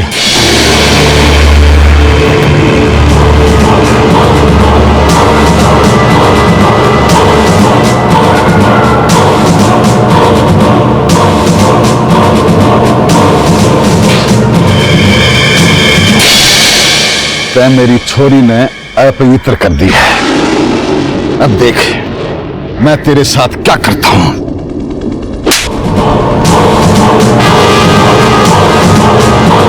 मुखिया जी, घनी कुटाई होगी कि फेंका हो तो काट फेंक उछाड़ लें।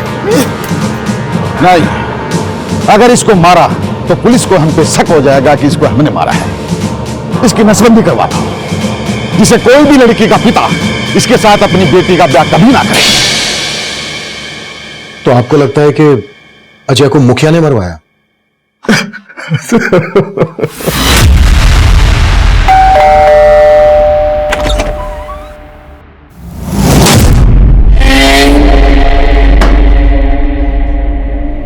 क्या हुआ सुनीता, कौन है? अब इतने भी गैर नहीं है। अच्छा, उस दिन जो है ना उसके लिए सॉरी। अब अंदर आने के लिए नहीं कहोगी?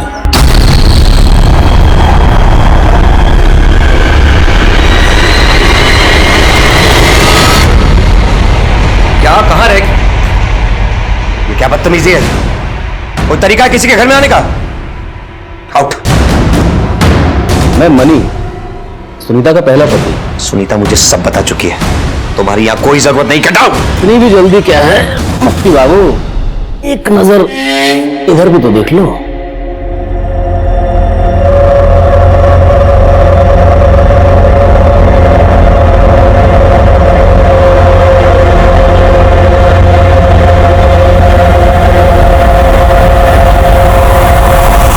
तो अब करें मुद्दे की बात।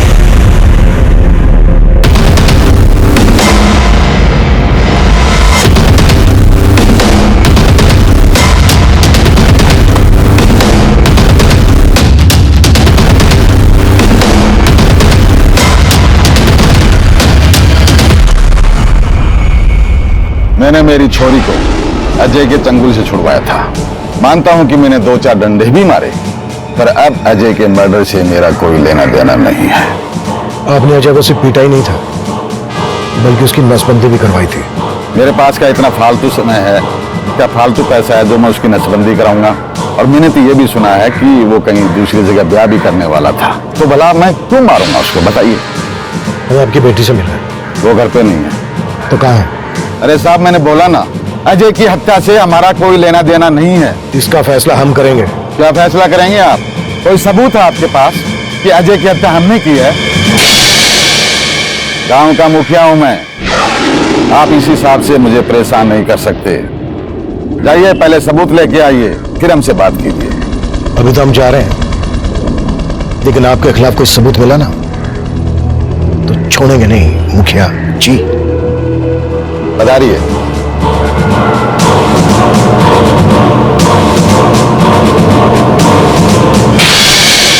सर, इस मुखिया के तेवर ठीक नहीं लग रहे। ये अजय का परिवार को सबक सिखाना चाहता था।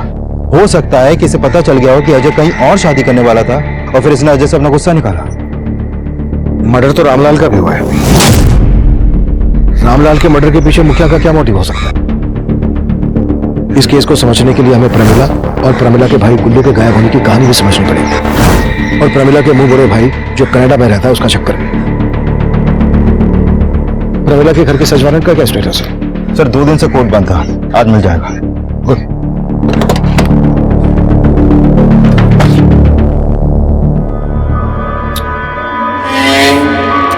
डार्लिंग ऐसे सूखी सूखी चाय पिलाओगी क्या?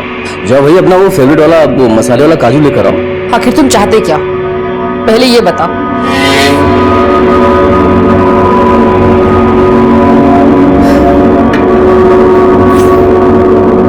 क्या है मुक्ति बाबू की ये जो मेरा सब्र है ना, एक बांध है, और इस मोबाइल में जो वीडियो है ना वो नदी का पानी। तो मुझे पैसे देकर इस बांध को मजबूत करते रहो बस, वरना जिस दिन मेरे सब्र का बांध टूटा तो इस वीडियो को मैं इंटरनेट पर वायरल कर दूंगा।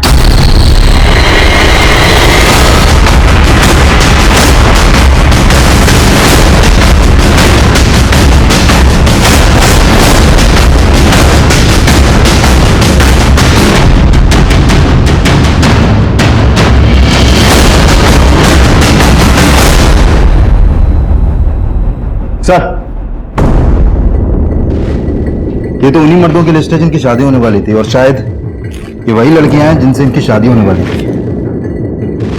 लेकिन उस अनाथ आश्रम का पता नहीं चला है जिसे प्रमिला का कनाडा वाला भाई फंड करता था। फिर भी लड़कियों के फोटोग्राफ नोएडा और दिल्ली एनसीआर की सभी एनजीओ और अनाथ आश्रम में भेज दो, शायद वहां से कुछ पता चल जाए। सर लेकिन इस लिस्ट में एक दूल्हे का नाम काट के उसके आगे धर्म का नाम लिखने का क्या चक्कर हो सकता है?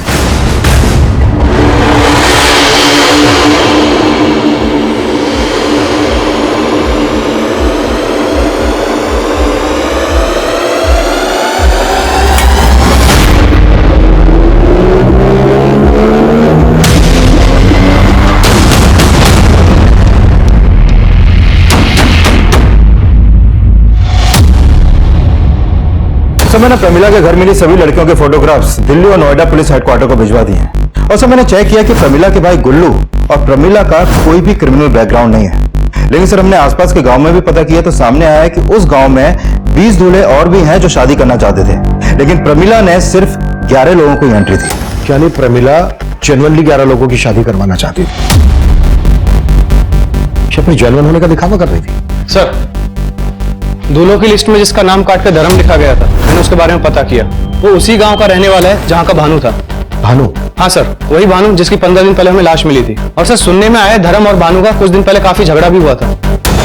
भानु का छोटा भाई हमें बता रहा था कि उस रात भानु उसको कोई खुशखबरी देने वाला था।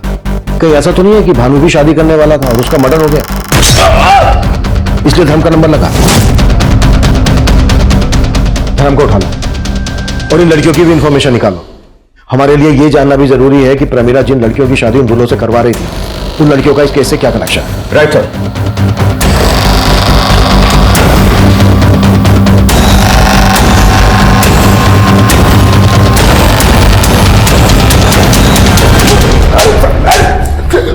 अब बोल, भानु के मर्डर से क्या लेना देना है तेरा? और जय और रामलाल को किसने मारा? सब मेरा क्या लेना देना होगा? रामलाल और अजय की तरह मैं भी दूल्हा बना था। ये भानु का नाम काट के तेरा नाम लिखा गया ना? हमारा नंबर आरएसी में था, इसलिए इसमें लिखा है। आरएसी जैसे रेल का होता है, भानु मर गया तो हमारा नंबर लग गया था बस। विजय, कबूलनामे पे इसके साइन लो। तीनों मर्डर इसने खुद कबूल किया है, ये लिखना मत भूलना। नहीं साहब, मैंने तीनों को नहीं मारा, मेरा तो बस एक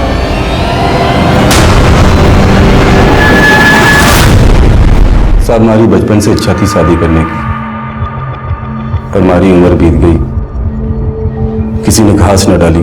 प्रमिला जीजी का पता चला तो आशा की किरण जाग उठी, पर उनका कोटा फुल हो गया था। अब सारे फार्म खत्म हो गए हैं, सिर्फ 11 लड़कियां ही हैं शादी के लिए। और मैं शादी करने के लिए बड़ी से बड़ी कीमत देने को तैयार था, इसीलिए मैंने प्रमिला जीजी के भाई को पटाने की सोची। गुल्लू भाई, बस तुम्हारा आरएसी कंफर्म करा दो। तुम कहो ना तो 50,000 रुपए देने को तैयार हूं मैं। ना भाई, अगर मैं रिश्वत लूंगा तो प्रमिला जिज्जी नाराज हो जाएगी। पर हमारा आरएसी कंफर्म कैसे होगा? धर्म, RAC मतलब रिजर्वेशन अगेंस्ट कैंसलेशन। अगर किसी का टिकट कैंसिल करा सकते हो तो करा दो, तो तुम्हारा RAC क्लियर हो जाएगा। साहब प्रमिला जीजी पहले ही भानु और रामलाल का नंबर लगा चुकी थी, इसलिए उस रात मैंने भानु को मार दिया और RAC कंफर्म कर लिया। लेकिन साहब अजय और रामलाल के खून में मेरा कोई लेना देना नहीं है। सर धर्म के बयान से तो लग रहा है कि यह कांड कोई वेटिंग लिस्ट वाला दूल्हा ही कर सकता है। शायद जिन दूल्हों का नंबर नहीं मिला उसी में से किसी ने रामलाल और अजय को मार दिया। अगर मोटिव यही था तो कोई अजय और रामलाल का मर्डर शादी वाले दिन ही क्यों करेगा? सुना है कि जब से मुखिया की बेटी उस अजय के साथ भागी है तब से उसकी बेटी का भी कुछ अता पता नहीं है। तो पता करो और मुखिया पे नजर रखो। सर दौसा पुलिस का फोन था। हमने जो उनको फोटो भेजे थे प्रमिला और गुल्लू के, उन्होंने बताया कि प्रमिला की लाश मिली है उनको। प्रमिला का भी मर्डर हो गया और उसका भाई गुल्लू और उसके साथ उसका बेटा था बिट्टू। इनके बारे में कोई इन्फॉर्मेशन मिली दौसा पुलिस से? नहीं सर, ऐसा कुछ नहीं बताया दौसा पुलिस ने, लेकिन जहां प्रमिला की लाश मिली थी वहां से थोड़ी दूर पे उसका पासपोर्ट भी मिला था। और सर प्रमिला रिंगस की रहने वाली थी और उसके पासपोर्ट पे एड्रेस भी वहीं का था, लेकिन सर उसके पासपोर्ट पे वीजा एक जगह का भी नहीं है। प्रमिला सबको बोलती थी कि उसका एक मंगोला भाई है जो नोएडा में एक NGO को फंड करता है, कनाडा में रहता है। प्रमिला के नेटिव प्लेस रिंगस चलना पड़ेगा। तैयारी करो। साहब प्रमिला मेरी बेटी थी, वो नोएडा नौकरी के लिए गई थी। नोएडा क्या नौकरी करने गई थी? साहब ये तो नहीं मालूम, लेकिन मेरे देवर का बेटा गुल्लू, उसी ने नोएडा में प्रमिला को नौकरी लगवाई थी। गुल्लू कहाँ रहता है? वो नोएडा में कहीं रहता है, लेकिन एड्रेस नहीं मालूम। प्रमिला का एक मंगोला भाई था जो कनाडा में रहता था। साहब उसका सिर्फ एक ही भाई था, वो भी चचेरा, गुल्लू। और प्रमिला का पति वो कहाँ रहता है? कौन पति साहब? प्रमिला अपने बेटे बिट्टू के साथ पिछले 6 महीने से नारनौल में रह रही थी। अब ये तो आप भूलना ही मत कि आप उसके पति को नहीं जानती हैं। प्रमिला की तो शादी भी नहीं हुई है, तो बेटा कैसे हो सकता है प्रमिला का?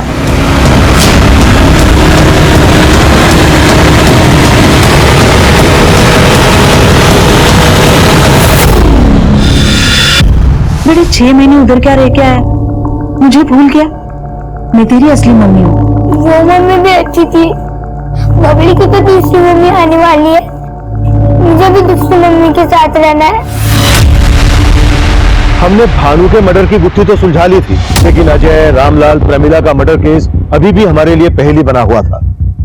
हमें प्रमिला के भाई गुल्लू की तलाश थी और उसकी तलाश में हमने अपना खबरी नेटवर्क नारनौल, दौसा, रिंगस, नोएडा और दिल्ली में हर जगह फैला रखा था।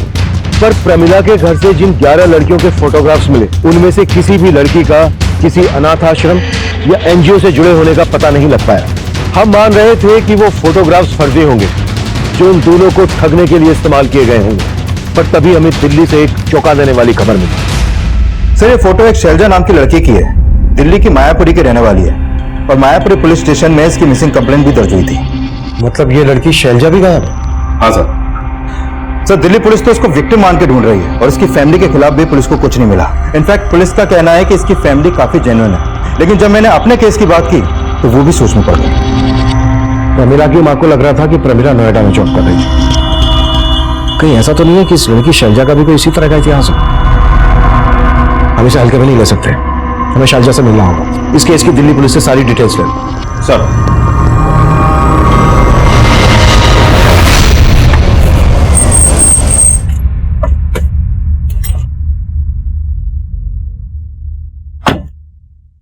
क्या मुक्ति भाई, मार्केट में एक नया वीडियो आया है, देखोगे?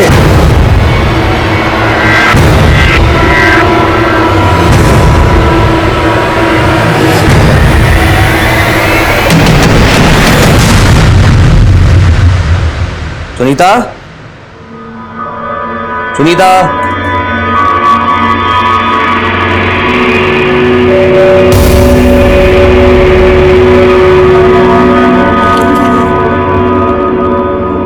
मुझे माफ कर देना मुक्ति, मेरी वजह से तुम्हें नीचा देखना पड़ा। उस मनी ने मुझे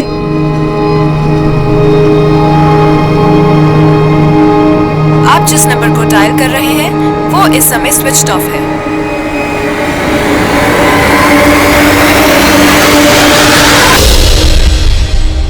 सर दिल्ली पुलिस से शैलजा मिसिंग केस की फाइल मिली है।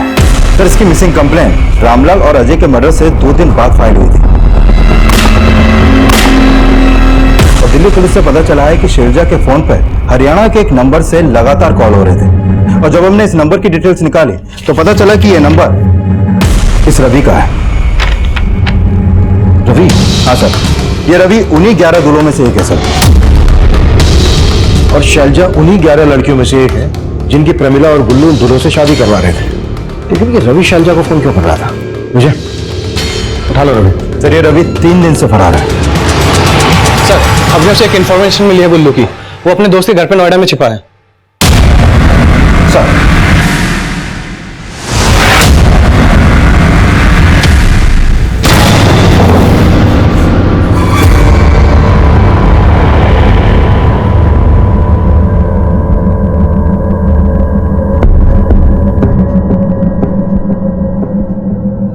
पहन ले, तेरे लिए बनवाया है, अच्छा लगेगा तुझे। अरे तू टेंशन क्यों ले रही है? तू तो मेरी होने वाली नुगाई है ना। पहन ले, एक बार पहन ले, बोला ना पहन ले।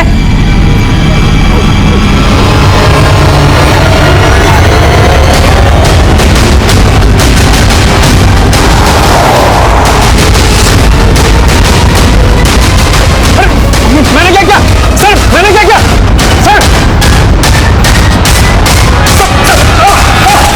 सब बता रहा हूँ सब।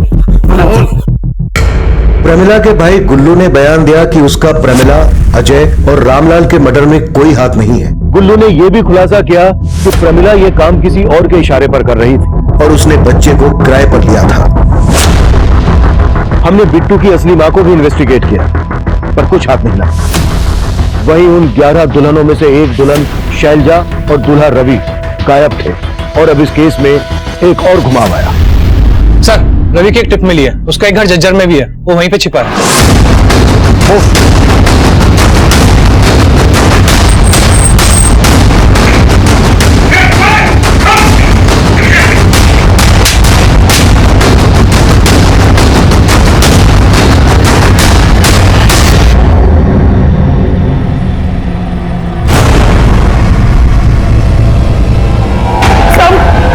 साहब मैंने कुछ नहीं किया साहब।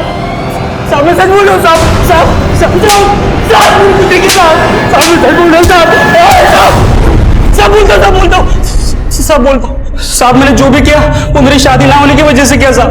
प्रमिला से धोखा खाने के बाद मैंने अपनी शादी के जुगाड़ में मैट्रिमोनियल साइट पर सर्च मारा था साहब। वहां पे मुझे शैलजा का फोटो और प्रोफाइल दिखी थी साहब। मैं तुरंत पहचान गया कि शैलजा उन्हीं 11 लड़कियों में से एक थी जिनके साथ हम लोग शादी करने वाले थे साहब। शैलजा का फोटो सोशल नेटवर्किंग साइट पे था तो मैंने उसे वहां पे फ्रेंड रिक्वेस्ट भेजी और मैट्रिमोनियल साइट पे भी।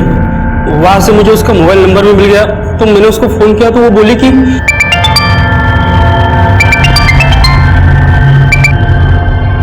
हेलो हेलो, मैं रवि बोल रहा हूँ। कौन रवि? अरे वो नाम से याद नहीं आएगा। मैं वही हूँ जो तेरे से नोएडा में शादी करने वाला था। शादी? बकवास बंद करो और आज के बाद यहाँ पे फोन मत करना, समझे? साहब उसने फोन पे मुझे ऐसा झाड़ा कि मेरा माथा ठनक गया और ऊपर से प्रमिला का गुस्सा था तो मुझे बर्दाश्त नहीं हुआ साहब। मैंने शैलजा को उठा लिया। मैं तो उसको पटा के उससे शादी करने वाला था साहब, बस। अब तेरे फेरे जेल में होंगे। प्रमिला को भी तूने इसी खुंदक में आके मारा ना?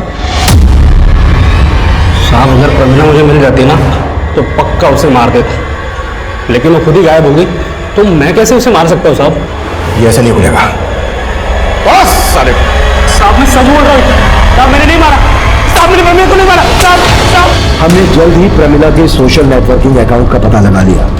हमें यह भी पता चला कि शैलजा समेत उन 11 लड़कियों के फोटोग्राफ्स अलग अलग सोशल नेटवर्किंग साइट से निकाले गए थे जिनसे प्रमिला का कोई कनेक्शन नहीं मिल रहा था। लेकिन प्रमिला के सोशल नेटवर्किंग अकाउंट में एक और मौजूद फोटो ने हमारा ध्यान खींचा। तो मैंने प्रमिला के सोशल नेटवर्किंग अकाउंट में मौजूद लगभग सभी लोगों का पता किया और उसमें से मैंने इस औरत को जीरो डाउन किया। तो प्रमिला के अकाउंट में इस औरत का नाम स्वीटी है। लेकिन जब मैंने चेक किया कि ऐसे ही दिखने वाली एक औरत ने करीब 1.5 साल पहले ग्वालियर में अपने पति के खिलाफ डोमेस्टिक वायलेंस का केस दर्ज किया था और उसके बाद अचानक से गायब हो गई। लेकिन सर उस औरत का नाम मंदाकिनी था। मंदाकिनी? और यहाँ पर स्वीटी।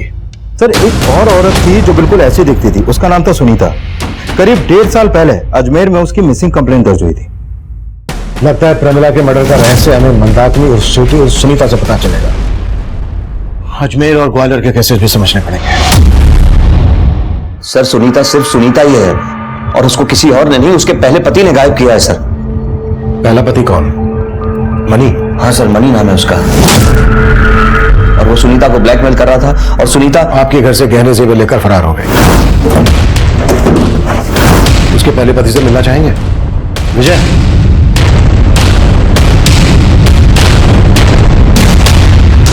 सर ये सुनीता का पति कैसे हो सकता है? सर मैंने तो सर को फोटो दिखाया था। वो फोटो देखा था, लेकिन सुनीता और स्वीटी उर्फ मंदाकिनी का पहला पति यही है जिसने आपसे 1.5 साल पहले सुनीता को झेला। तो सर वो कौन था जो मुझे और सुनीता को ब्लैकमेल कर रहा था? सर अजमेर पुलिस से सुनीता के साथ साथ इस आदमी को भी ढूंढ रही है। सर अजमेर पुलिस ने बताया कि यह आदमी पेशे से वकील है, राकेश नाम है इसका। सर हो सकता है यह आदमी अभी सुनीता के साथ ही हो और यही प्रमिला का वो बॉस हो जिसके बारे में गुल्लू ने बताया था। रहता कहाँ है? सर इसके घर में अभी ताला लगा है, लेकिन जहां पर यह पहले प्रैक्टिस करता था वहां से इसका फोन नंबर मिला है। सर ये नंबर अभी जयपुर में एक्टिव है। गाड़ी निकलो।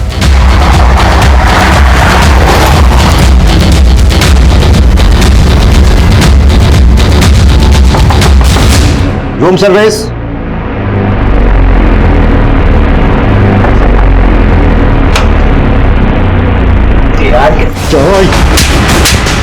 अच्छा लो लेना, लेके चलो। साहब 1.5 साल पहले मेरे पहले पति ने जो कुछ भी मेरे साथ किया उसमें कुछ भी झूठ नहीं था। मैं सच में उससे तंग आ गई थी। वो मुझे बहुत मारता था, इसलिए मैंने उसे छोड़कर दूसरी शादी कर ली। अब ये बोलो कि तुम दोनों का प्रमिला के साथ क्या कनेक्शन था? साहब वो इस क्राइम में हमारे साथ थी।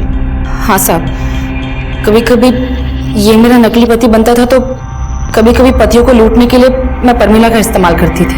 और फिर मैंने एक दिन अखबार में पढ़ा कि राजस्थान और हरियाणा के आसपास काफी सारे ऐसे इलाके हैं जहाँ पर औरतों की बहुत कमी है और मर्दों की शादियां नहीं हो रही। तो मेरा ये प्लान प्रमिला ने कारगर किया। तो फिर उसको मारा क्यों? नरनौल से भागने के बाद प्रमिला उस बच्चे को उसकी माँ को लौटाने के बाद हमसे दौसा में मिलने आई। दूल्हों को लूटकर पूरे 5 लाख रुपए लाए हो। हाँ तो आइडिया तो मेरा ही था ना, सारी मेहनत तो मैंने की, मैंने जाके उल्लू बनाया, इसलिए 1-1 लाख तुम लोगों को मिलेंगे और पूरे 3 लाख मेरे। ये चीज पहले तय हो चुकी थी कि पैसे बराबर तीनों में बटेंगे, समझी? इधर ला।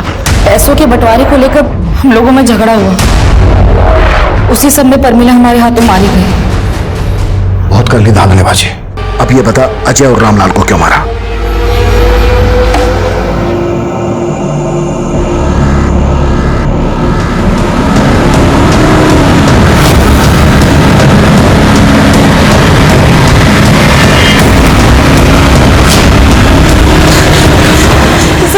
सर मेरा नाम नीति है, मुझे आपको कुछ बताना है।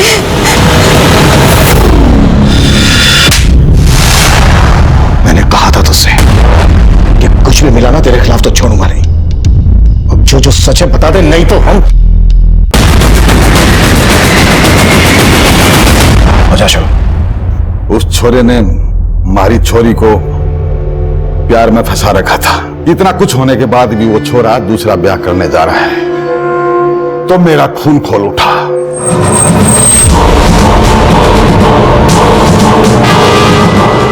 मैंने जब अजय को गोली मारी थी, रामलाल वहीं पे था। उसने देख लिया, इसलिए उसको मजबूरी मारना पड़ा।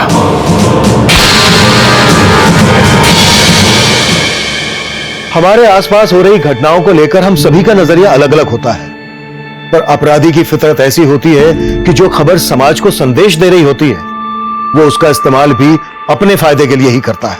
यह वाकई में सच है कि कन्याओं की लगातार हो रही भ्रूण हत्या की वजह से हमारे देश के कई हिस्सों में लड़कियों का अनुपात लड़कों के मुकाबले काफी कम हो गया है।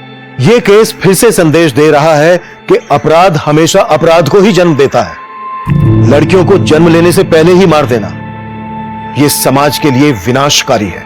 लड़कों और लड़कियों का भेद मिटाकर दोनों को बराबर का हक देना आज के स्वस्थ समाज की सबसे बड़ी जरूरत है। अब मैं सीनियर इंस्पेक्टर अभिमन्यु जिंदल आप लोगों से विदा लेता हूं। आपसे फिर मुलाकात होगी एक नए केस के साथ। देखते रहिए क्राइम पेट्रोल दस्तक। मकसद बताना नहीं, बचाना है।